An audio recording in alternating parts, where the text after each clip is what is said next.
Hello दोस्तों, आप सभी को माय यूट्यूब चैनल 1+ मैथमेटिक्स में स्वागत है। आज हम लोग क्लास 10 का अध्याय 7 निर्देशांक ज्यामिति पढ़ने वाले हैं। पिछले क्लास में हम लोग त्रिभुज के क्षेत्रफल ज्ञात करने सीखे हुए थे। इस क्लास में हम लोग 7.3 का प्रश्नावली 7.3 का क्वेश्चन नंबर 2 सॉल्व करने वाले हैं। 7.2 क्वेश्चन नंबर इस प्रकार से है। आपको दिया हुआ है 3 बिंदु 7, -2, 5, -1 और 3, k। ये 3 बिंदु दिए हुए हैं, लेकिन आपको क्वेश्चन में बोला हुआ है कि यदि तीनों बिंदु समरेखी हो तो k का मान ज्ञात करें। जब भी आपसे क्वेश्चन में पूछा जाए कि यदि तीनों बिंदु समरेखी हो तो k का मान ज्ञात करें, तो आप ध्यान दीजिएगा, यदि तीनों बिंदु समरेखी होगा तो त्रिभुज का जो क्षेत्रफल होगा वो क्या होगा? 0 होगा। यानी कि तीनों बिंदु एक ही रेखा में होगा ऐसे, यानी कि त्रिभुज का क्षेत्रफल होगा ही नहीं होगा तो क्षेत्रफल 0 हो जाएगा। तो हम लोग जो है इस क्वेश्चन को हल करेंगे। आप लोग पिछले क्लास में सीखे हुए थे कि किसी भी त्रिभुज का क्षेत्रफल क्या होता है। तो सबसे पहले हम लोग क्या करेंगे कि सॉल्यूशन इस क्वेश्चन में लिख लेंगे। x1 = y1 = x1 आपका 7 है तो 7 लिख लिए। x2 आपका है y1 आपका है -2 तो -2 लिख लिए। अब देखिएगा क्या है, x2 = y2 = x2 आपका 5 है तो 5 लिख लिए, y2 आपका 1 है तो 1 लिख लिए। अब देखिएगा x3 आपका कितना है? 3 और y3 आपका कितना है? k। अब देखिएगा, क्योंकि तीनों बिंदु संरेखी है इसलिए क्षेत्रफल क्या हो जाएगा? 0। अब देखिएगा क्या है, क्योंकि त्रिभुज का क्षेत्रफल आपको दिया हुआ है 1/2 x1 y2 - y3 plus x2 y3 - y1 plus x3 y1 - y2। ये आपका त्रिभुज का क्षेत्रफल है और इतना बराबर क्या लिख लेंगे हम लोग? 0 लिखेंगे। क्यों? तो क्योंकि तीनों बिंदु समरेखी है तो क्षेत्रफल आपका क्या हो जाएगा? 0 हो जाएगा। अब देखिएगा, यहाँ पे 1/2 है तो 1/2 लिख लिए। x1 आपका कितना दिया हुआ है? तो x1 7 है तो यहाँ पे 7 लिख लेंगे, इंटू y2 आपका कितना है? 1 तो 1 लिख लिए, माइनस है तो माइनस, y3 कितना है?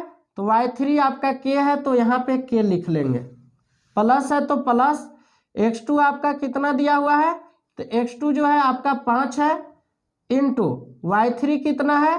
तो y3 आपका है k, माइनस। अब क्या है? y1 कितना है आपका? तो y1 माइनस में है और यहाँ भी माइनस, तो ये प्लस हो जाएगा और ये 2 है तो 2, प्लस है तो प्लस। x3 आपका 3 दिया हुआ है तो यहाँ पे 3 लिख लेंगे। y1 आपका कितना है? -2 तो यहाँ -2, फार्मूला में माइनस है। y2 कितना दिया हुआ है? 1 तो यहाँ लिखेंगे 1 और ये कोष्ठ बंद कर देंगे = 0।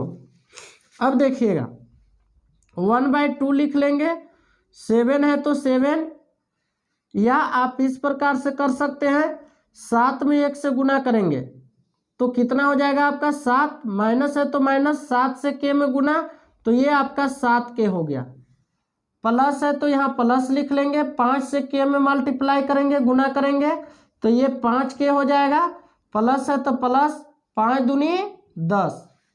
फिर देखिएगा यहाँ पे प्लस है तो प्लस, -2 में -1 जोड़ेंगे तो आपका हो जाएगा -3, और -3 होगा तो ऐसे इस प्रकार से लिख लेंगे, 3 गुने -3।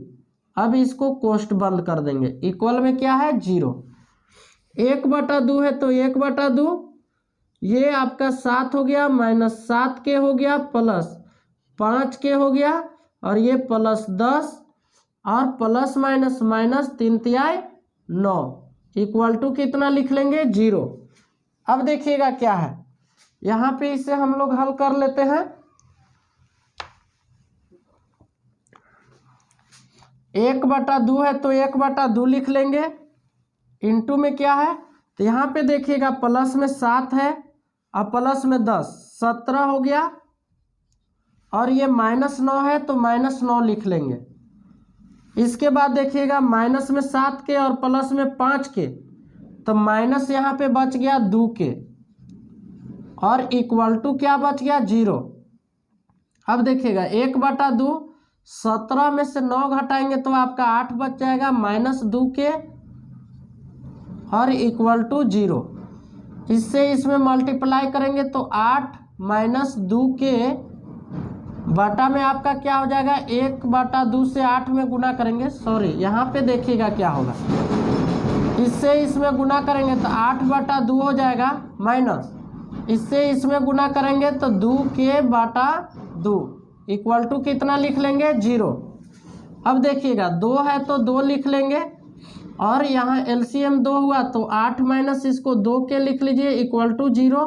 यहाँ पे क्या करेंगे कि आप क्रॉस मल्टीपल करेंगे तो 8 - 2 के और 2 से 0 में गुना तो 0, -2 के इक्वल टू प्लस में 8 है तो इधर आया -8, माइनस से माइनस कट गया, के इक्वल टू लिखिएगा तो 8 गुना में 2 है तो भागा में 2 चौका 8, यानी कि के इक्वल टू कितना आंसर हो गया 4 आपका आंसर हो गया। आप लोग बोर्ड पर अच्छी तरह से देख सकते हैं, ये मेरा के का मान हो गया। अब हम लोग अगला क्वेश्चन हल करेंगे। तो अगला क्वेश्चन हम लोग देखेंगे, अगला जो है दूसरा का दूसरा जो है आपका क्वेश्चन इस प्रकार से है, 8,1, के -4, 2, -5 इस प्रकार से क्वेश्चन है। तो हम लोग क्या करेंगे कि x1 x2 y1 y2 x3 y3 ये सब चूज कर लेंगे, यानी कि पिक कर लेंगे।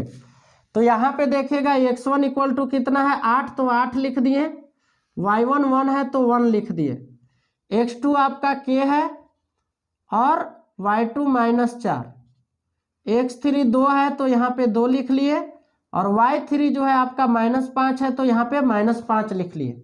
क्योंकि तीनों बिंदु समरेखी है इसलिए क्षेत्रफल क्या होगा 0 होगा।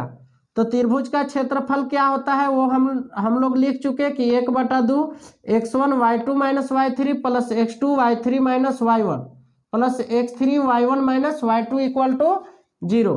अब यहाँ पे इस फॉर्मूले पर इस क्वेश्चन को बैठाएंगे और क्या हो जाएगा हमारा आंसर प्राप्त होगा।